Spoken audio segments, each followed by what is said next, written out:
ಸಿದ್ದು ಸರ್ಕಾರಕ್ಕೆ ಕಾದಿದೆಯಾ by election shock. Davanagere ಬಾಗಲಕೋಟೆಯಲ್ಲಿ ಕೈಗೆ ಸೋಲು ಫಿಕ್ಸ್. ಸಿದ್ದು ಸರ್ಕಾರಕ್ಕೆ ಕಾದಿದೆಯಾ ಬೈ ಎಲೆಕ್ಷನ್ ಶಾಕ್.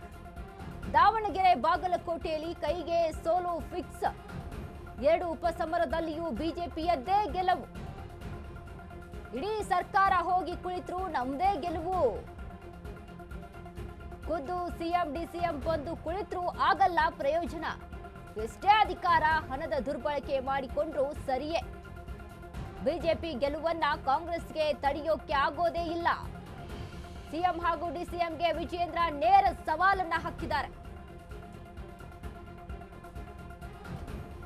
ಸಿದ್ದು ಸರ್ಕಾರಕ್ಕೆ ಕಾದಿದ್ಯಾ ಬೈ ಎಲೆಕ್ಷನ್ ಶಾಕ್ ಅನ್ನುವಂಥದ್ದು. ದಾವಣಗೆರೆ ಬಾಗಲಕೋಟೆಯಲ್ಲಿ ಕೈಗೆ ಸೋಲು ಫಿಕ್ಸ್. ಇದೀಗ ಬೈ ಎಲೆಕ್ಷನ್ ವಿಚಾರಕ್ಕೆ ಸಂಬಂಧಪಟ್ಟಂತೆ ವಿಜೇಂದ್ರ ಇದೀಗ ಅಲ್ಲಿ ಇನ್ನು ರೌಂಡ್ಸ್ ಅನ್ನ ಹಾಕ್ತಾ ಇದ್ದಾರೆ. ಅಂದ್ರೆ ಬಾಗಲಕೋಟೆ ಎಲೆಕ್ಷನ್ ವಿಚಾರಕ್ಕೆ ಸಂಬಂಧಪಟ್ಟಂತೆ ರೌಂಡ್ಸ್ ಅನ್ನ ಹಾಕ್ತಾ ಇರುವಂತದ್ದು. ಹೀಗಾಗಿ ಉತ್ತರ ಕರ್ನಾಟಕ ಭಾಗದಲ್ಲಿ ಸತತವಾಗಿ ಕೆಲಸವನ್ನ ಮಾಡ್ತಾ ಇರುವಂತಹ ವಿಜೇಂದ್ರ ಈಗ ಸದ್ಯಕ್ಕೆ ಒಂದು ಹೇಳಿಕೆನ ನೇರವಾದಂತ ಸವಾಲನ್ನ ಎಸೆದಿದ್ದಾರೆ. ಇವರು ಎಷ್ಟೇ ಪ್ರಯತ್ನ ಮಾಡಲಿ ಕಾಂಗ್ರೆಸ್ ಅವರು ಇವರು ಬಾಗಲಕೋಟೆಯಲ್ಲಿ ಗೆಲ್ಲೋಕೆ ಸಾಧ್ಯನೇ ಇಲ್ಲ. ಅವ್ರು ಏನೇ ಮಾಡಿ ಅಲ್ಲಿ ಸಿಎಂಎ ಡಿಸಿಎಂಎ ಬಂದು ಕೂತ್ಕೊಂಡು ಅವರೇ ಅಲ್ಲಿ ಪ್ರಚಾರ ಮಾಡ್ಕೊಂಡ್ರು ಸಹಿತ ಗೆಲುವು ಮಾತ್ರ ಬಿಜೆಪಿಗೆ ಅಂತ ನೇರವಾಗಿ ಸವಾಲನ್ನ ಒಡ್ಡಿದ್ದಾರೆ ವಿಜೇಂದ್ರ. ಈಗ ಇಡೀ ಸರ್ಕಾರ ಹೋಗಿ ಕುಳಿತರು ಅಲ್ಲಿ ನಮ್ದೇ ಗೆಲುವಾಗುತ್ತೆ.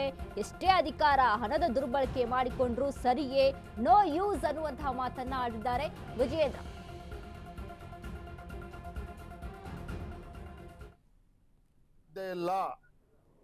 ರಾಜ್ಯದಲ್ಲಿ ಮುಖ್ಯಮಂತ್ರಿ ಯಾರಾಗಿರ್ತಾರೆ, ಯಾರು ಹೊಸೊಬ್ರು ಬರ್ತಾರೆಗಿಂತ ಹೆಚ್ಚಾಗಿ ಈ ಕಾಂಗ್ರೆಸ್ ಸರ್ಕಾರಕ್ಕೆ ರಾಜ್ಯದ ಜನ ಹಿಡಿ ಶಾಪ ಆಗ್ತಾ ಇದ್ದಾರೆ. ಇದು ವಾಸ್ತವಿಕ ಸತ್ಯ. ಯಾರೇ ಮುಖ್ಯಮಂತ್ರಿ ಬದಲಾವಣೆ ಆಗ್ತಕ್ಕಂಥದ್ದು 100ಕ್ಕೆ 100 ಸತ್ಯ.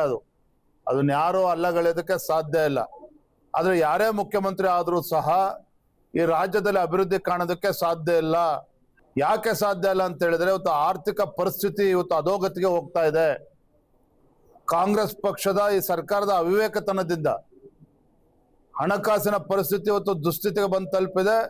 ಸರ್ಕಾರಿ ನೌಕರರಿಗೂ ಸಂಬಳವನ್ನು ಕೊಡೋದಕ್ಕೆ ಸಾಧ್ಯ ಆಗ್ತಾ ಇಲ್ಲ. ಹಾಗಾಗಿ ಯಾರೇ ಬಂದರೂ ಸಹ ಈ ಕಾಂಗ್ರೆಸ್ ಸರ್ಕಾರದ ಕೈಯಲ್ಲಿ ಯಾರೇ ಮುಖ್ಯಮಂತ್ರಿ ಆದ್ರೂ ಸಹ ಈ ರಾಜ್ಯದಲ್ಲಿ ಅಭಿವೃದ್ಧಿ ಆಗೋದಕ್ಕೆ ಸಾಧ್ಯ ಇಲ್ಲ. ಅವ್ರ ಕೈಯನ್ನ ಅವರೇ ಕಟ್ಟಾಕೊಂಡಿದ್ದಾರೆ. ಈಗಾಗಲೇ ನಮ್ಮ ಪಕ್ಷದ ಮುಖಂಡರ ಜೊತೆ ಚರ್ಚೆ ಮಾಡಿದ್ದೇನೆ.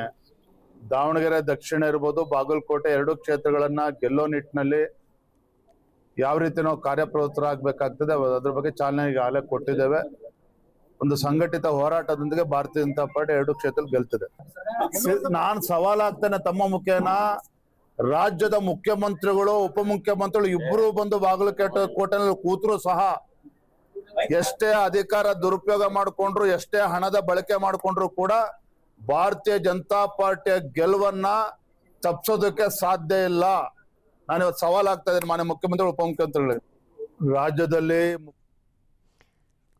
ಈಗಾಗಲೇ ಬಾಗಲಕೋಟೆ ಹಾಗೂ ದಾವಣಗೆರೆ ಬೈ ಎಲೆಕ್ಷನ್ ಏನು ಉಪಸಮರ ಏನು ನಡೆದಿದೆ, ಇದರಲ್ಲಿ ಸದ್ಯಕ್ಕೆ ಯಾರು ಗೆಲುವು ಅನ್ನೋದು ತುಂಬಾ ಒಂದು ಏನು ಟೆನ್ಷನ್ ಅನ್ನ ಹುಟ್ಟಾಕಿದೆ. ಒಂದು ಕಡೆ ಇದೀಗ ದಾವಣಗೆರೆ ಕ್ಷೇತ್ರನೂ ಸಹಿತ ಅಷ್ಟೇ ಪ್ರಬಲವಾಗಿರುವಂಥದ್ದು. ಇನ್ನು ಅದರ ಜೊತೆಗೆ ಬಾಗಲಕೋಟೆಯಲ್ಲೂ ಸಹಿತ ಬೈ ಎಲೆಕ್ಷನ್ ನಡೀತಾ ಇರುವಂಥದ್ದು. ಸದ್ಯಕ್ಕೆ ಬಾಗಲಕೋಟೆಯಲ್ಲಿ ವಿಜೇಂದ್ರ ಇದೀಗ ಒಂದು ಏನು ರೌಂಡ್ಸ್ ಅನ್ನ ಹಾಕ್ತಾ ಇದ್ದಾರೆ. ಅಂದ್ರೆ ಈ ಬೈ ಎಲೆಕ್ಷನ್ ವಿಚಾರಕ್ಕೆ ಸಂಬಂಧಪಟ್ಟಂತೆ ಈಗಾಗಲೇ ನಾವು ಗಮನಿಸಿದ್ವಿ. ಆಗಲೇ ಒಂದು ನೇಕಾರರ ಮನೆಯಲ್ಲಿ ಮುಖಂಡರಾದಂತಹ ನೇಕಾರರ ಮನೆಯಲ್ಲಿ ಕೂತ್ಕೊಂಡು ಅಲ್ಲಿ ಊಟವನ್ನ ಸೇವಿಸಿದ್ರು, ಮಧ್ಯಾಹ್ನದ ಉಪಹಾರವನ್ನ ಅಲ್ಲಿ ಸೇವಿಸಿಕೊಂಡ್ರು.